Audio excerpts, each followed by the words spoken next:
Present perfect tense के बारे में बताने जा रही हूँ। इससे पूर्व मैंने प्रेजेंट कंटिन्यूअस टेंस के बारे में बताया था। आशा करती हूँ कि वह वीडियो आपको अच्छा लगा होगा, तो उसको लाइक करना भूलिएगा।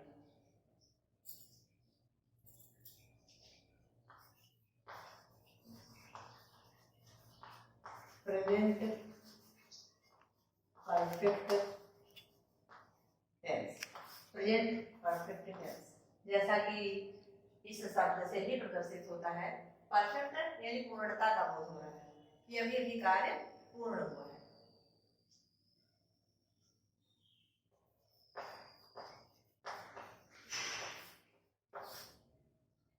वो सभी वाक्य इस श्रेणी में आते हैं जिनके अंत में चुका है, चुकी है, चुके हैं, या है, ही है, ये है आदि शब्द आते हैं, वो प्रेजेंट परफेक्ट टेंस के होते हैं। इन वाक्यों को देखने से ये लगता है कि वर्तमान समय में कार्य अभी अभी पूर्ण हुआ है। और इनमें ध्यान देने वाली प्रमुख बात ये होती है कि इसमें सहायक क्रिया हैज हैव का प्रयोग होता है और वर्ब की थर्ड फॉर्म का प्रयोग होता है। आइए पहले पहचान लेते हैं। जिन वाक्यों के अंत में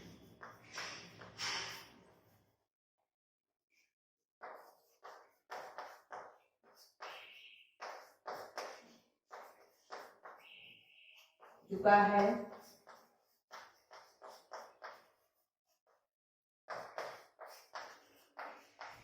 चुकी है,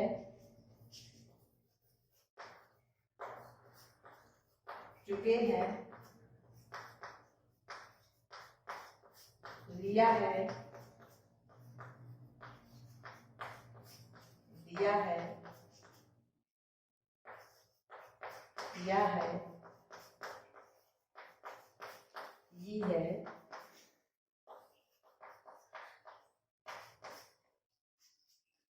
आदि शब्द आते हैं तथा कार्य पूर्ण होने की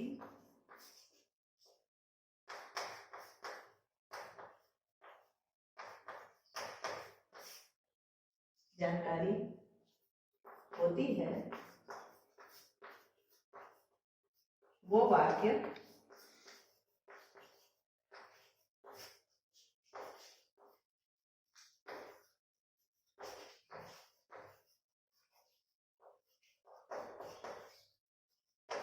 प्रेजेंट परफेक्ट टेंस के होते हैं। इनमें भी अफर्मेटिव, नेगेटिव और इंट्रोगेटिव सेंटेंस का ट्रांसलेशन होता है। इसमें भी इंट्रोगेटिव टाइप 1 और टाइप 2 होते हैं और इंट्रोगेटिव प्लस नेगेटिव होते हैं। तो आइए क्रमशः एक एक के बारे में हम डिटेल से देखते हैं। पहले तो हम इसकी पहचान पर ध्यान दे लें कि जिन वाक्यों के अंत में चुका है, चुकी है, चुके हैं, लिया है, दिया है, किया है, या है, ये है, इस तरह के शब्द आते हैं और ऐसा प्रदर्शित होता है कि कार्य जस्ट तुरंत अभी अभी पूर्ण हुआ है, तो वो प्रेजेंट परफेक्ट टेंस के वाक्य होते हैं। स्ट्रक्चर देखते हैं, प्रारूप यानी संरचना। जैसा कि मैंने प्रत्येक वाक्य में बताया, प्रत्येक टेंस में बताया कि सबसे पहले ट्रांसलेशन करते समय हम सब्जेक्ट का प्रयोग करते हैं और इस वीडियो के पूर्व में ही मैंने यह बात बता दी थी कि इसमें सहायक क्रिया हैज अथवा हैव सब्जेक्ट के अकॉर्डिंग रखा जाता है। Has have according two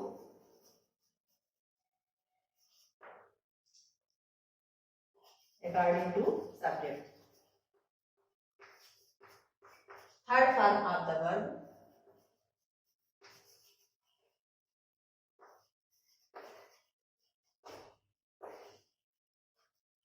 plus object. Example देखते हैं।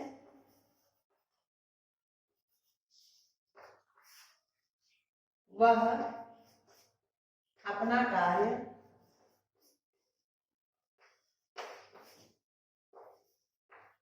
पूर्ण कर चुका है।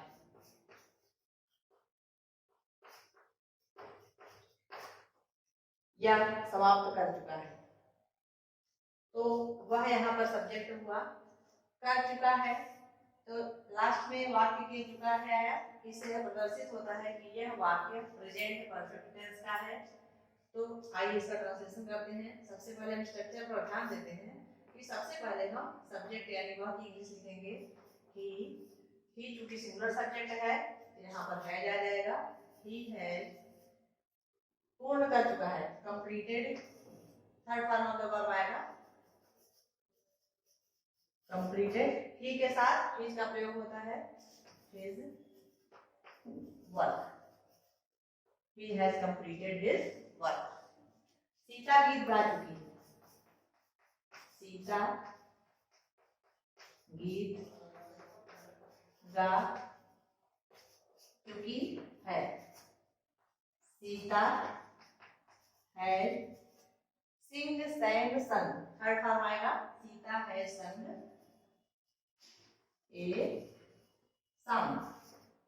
ये दोनों वाक्य अफर्मेटिव सेंटेंस के एग्जांपल हैं। अफर्मेटिव सेंटेंस के एग्जांपल है जिसमें बात की एक्सेप्टेशन की बात है, बात को एक्सेप्ट किया जा रहा है, इसमें पूर्ण सहमति है। तो ऐसे वाक्यों के ट्रांसलेशन में हम सहायक क्रिया हैज का प्रयोग करते हैं और वर्ब की थर्ड फॉर्म का प्रयोग करते हैं। और लास्ट में सेंटेंस के जैसा की जानकारी है ही कि हम फुल स्टॉप का प्रयोग करते हैं। अब नेक्स्ट आते हैं नेगेटिव सेंटेंस पर।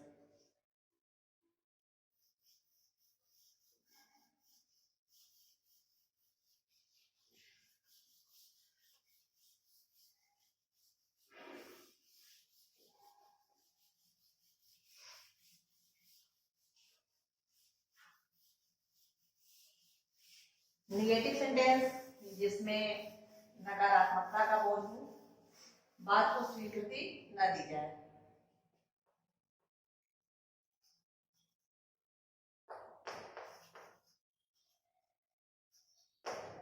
नेगेटिव सेंटेंस नकारात्मक वाक्य, ऐसे वाक्यों के ट्रांसलेशन के लिए हमें ज्यादा कुछ नहीं करना रहता, प्रारूप वैसा ही रहेगा, पूर्ववत ही रहेगा। केवल भिन्नता इस बात की हो जाती है इसमें हैज और हैव के तुरंत बाद हम नॉट का प्रयोग करते हैं। स्ट्रक्चर प्रारूप या संरचना देख लीजिए। सबसे पहले subject has have, helping verb has have, not, third form of the verb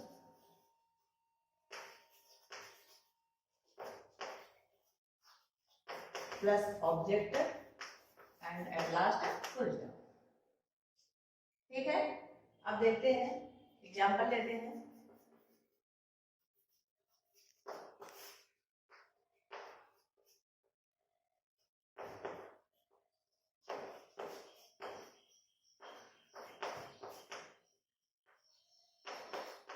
वह भोजन नहीं की है। सबसे पहले हम आते हैं सब्जेक्ट सी, क्योंकि सिंगुलर सब्जेक्ट है तो हम हैज का प्रयोग करते हैं। सी हैज, हैज के जस्ट तुरंत बाद नॉट का प्रयोग करते हैं। सी हैज नॉट। मैंने कहा है कि वर्ब की थर्ड फॉर्म का प्रयोग करते हैं, तो ईट, एट, ईटेन, यहाँ पर ईटेन शब्द का प्रयोग होगा। She has not eaten the food. Eaten verb की थर्ड फॉर्म हैज, और हैज और वर्ब के बीच में हेल्पिंग वर्ब, मेन वर्ब और हेल्पिंग वर्ब के बीच में हम नॉट का प्रयोग करते हैं। इस नॉट से यह प्रदर्शित होता है कि वाक्य नेगेटिव है। अब आते हैं इंट्रोगेटिव सेंटेंस पर।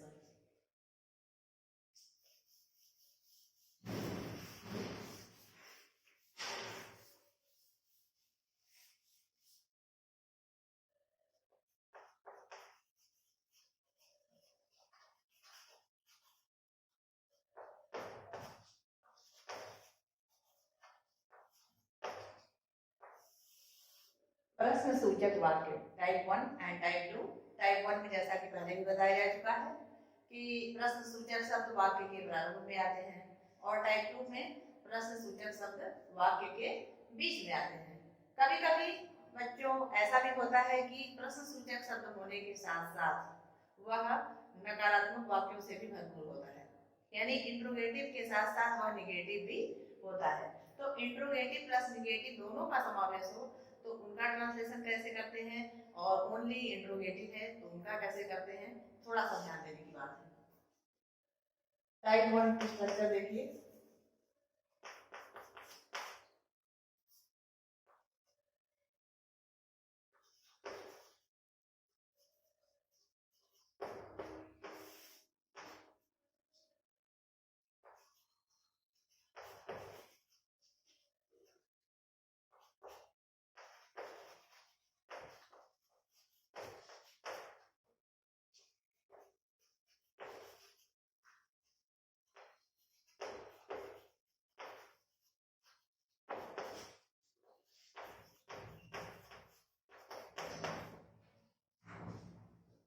एग्जाम्पल देखिए।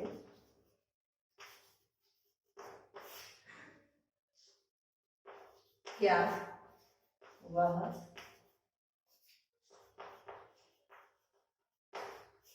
लिख चुकी है? यहाँ ध्यान दीजिए, यह केवल प्रश्नसूचक वाक्य है, इसमें नकारात्मकता की जानकारी नहीं हो रही है। क्या? क्योंकि मैंने कहा है कि इसमें आप है का प्रयोग करेंगे, वह सिंगुलर सब्जेक्ट है और स्टार्टिंग में हमें जब इंट्रोगेटिव सेंटेंस होता है तो हैज का प्रयोग करते हैं। तो has she write wrote written, third form of the verb, has she written और लास्ट में इंट्रोगेटिव मार्क्स। अब आते हैं यदि यही वाक्य नकारात्मकता का भाव लिए हुए प्रदर्शित हो तो हम नॉट का प्रयोग कर देते हैं। जैसे यदि इसको हम इस तरह से कहें कि क्या वह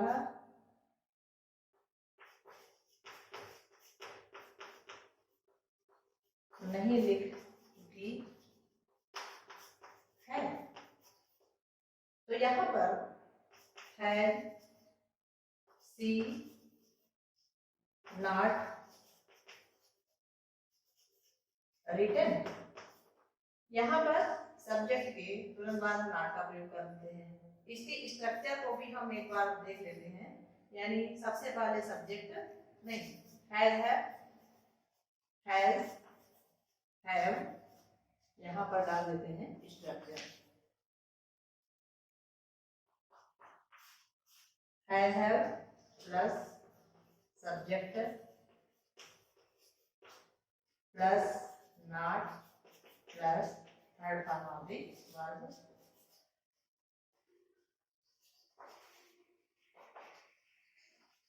plus object plus question.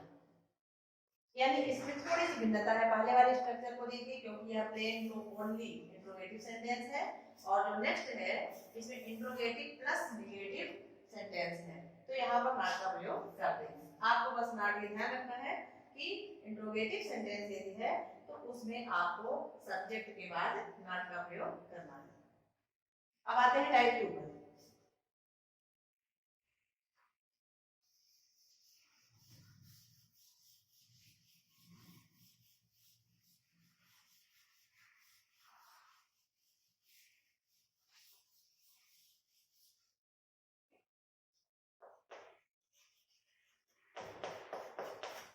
Type 2 यानी जिसमें प्रश्नसूचक शब्द वाक्य के बीच में आता है। स्ट्रक्चर देखिए,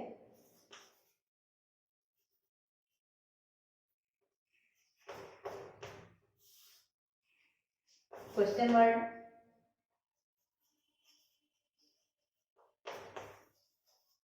शार्ट में इसको हम ऐसे लिखते हैं, plus subject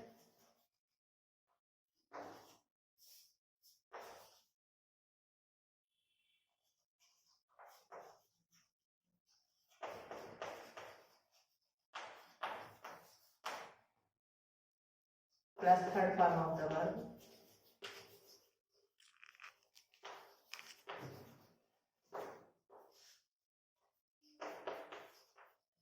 plus object plus question mark. Example लेते हैं, ध्यान रखिएगा ये जो टाइप 2 है इंट्रोगेटिव सेंटेंस, इनमें निगेटिव सेंटेंस का समावेश नहीं है, उसको इसके आगे हम बताएंगे। पहले आप प्लेन इंट्रोगेटिव सेंटेंस का देखिए। जैसे आता है कि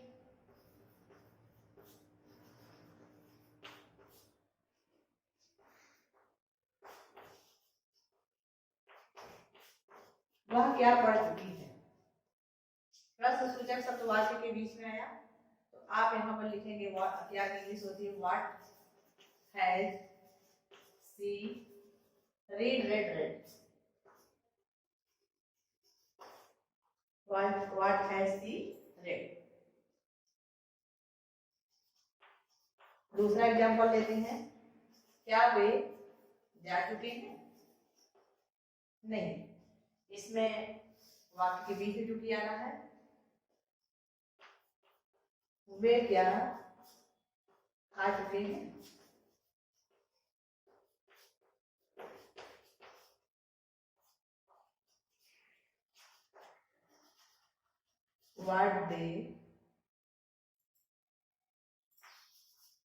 what had they eaten। अब इसमें यदि निगेटिव सेंटेंस आता है उसका एग्जांपल देखते हैं। ये तो ओनली इंट्रोगेटिव सेंटेंस था कि यदि प्रश्न सूचक शब्द वाक्य के बीच में आता है तो हम किस तरह से ट्रांसलेशन करेंगे।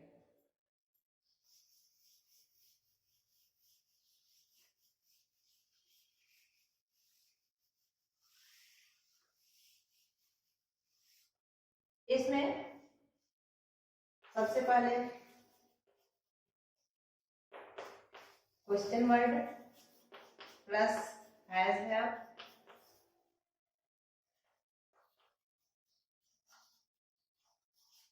According to subject,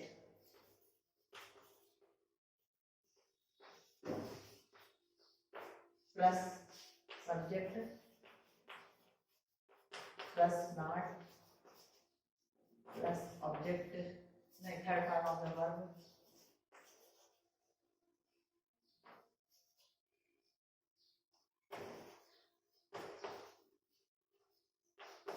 plus object and at last interrogative marks. Interrogative sentence में चाहे वह ओनली इंट्रोगेटिव हो या विथ इंट्रोगेटिव प्लस नेगेटिव हो, उसमें आप इंट्रोगेटिव मार्क्स लगाना बिल्कुल ना भूलिए, क्योंकि यही एक प्रथम पहचान होती है कि यह वाक्य इंट्रोगेटिव सेंटेंस का है। इसको हम एग्जांपल से देखते हैं।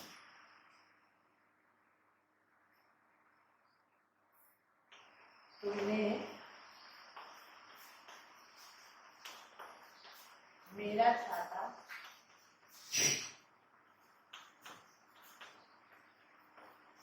क्यों नहीं लिया है। देखिए यहाँ पर लिया आया है, तुमने मेरा छाता क्यों नहीं लिया है। यह वाक्य इंट्रोगेटिव प्लस नेगेटिव है।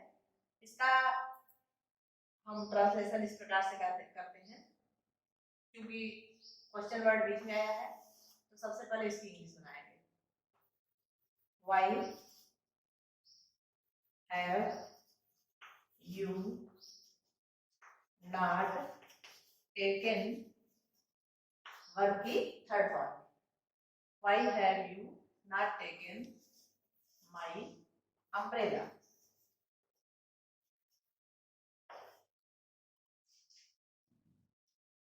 दूसरा एग्जांपल लेते हैं, तुमने अपना कार्य क्यों नहीं समाप्त किया।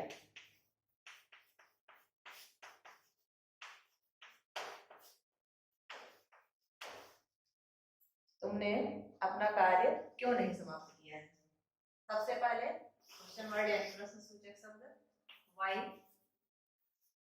तत्पश्चात क्योंकि तुमने आया है प्लूरल सब्जेक्ट है तो हैव लगाएंगे। Why have you not finished finished your work. Why have you not finished your work? इनमें केवल ये बात ध्यान रखनी है कि इंट्रोगेटिव प्लस निगेटिव होता है तो मेन वर्ब जो होता है उसके तुरंत पहले हम नॉट का प्रयोग करते हैं.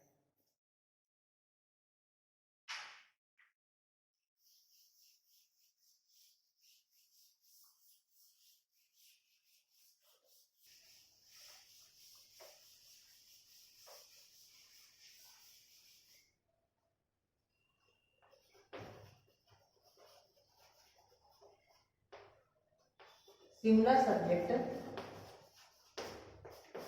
जैसे ही, सी, इट, राम,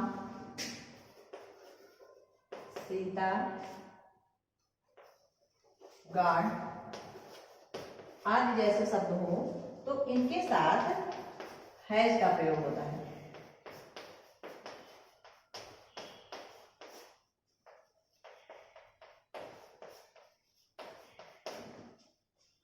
और यदि यही प्लूरल सब्जेक्ट हो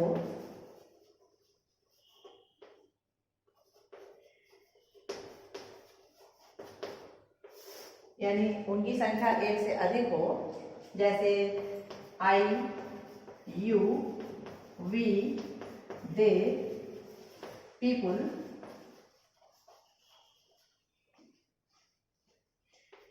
etc एक्सेट्रा, इनके साथ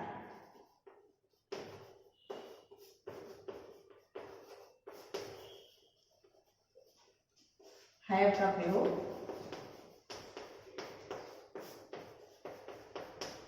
होता है. एक नोटेबल थिंग ये हो गई. नेक्स्ट हैज, हैव के तुरंत बाद निगेटिव सेंटेंस में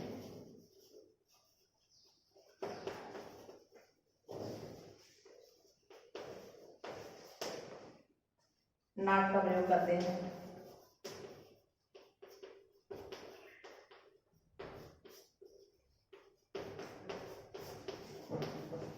next and last notable thing है, इसमें वर्ब की थर्ड फॉर्म का प्रयोग करते हैं.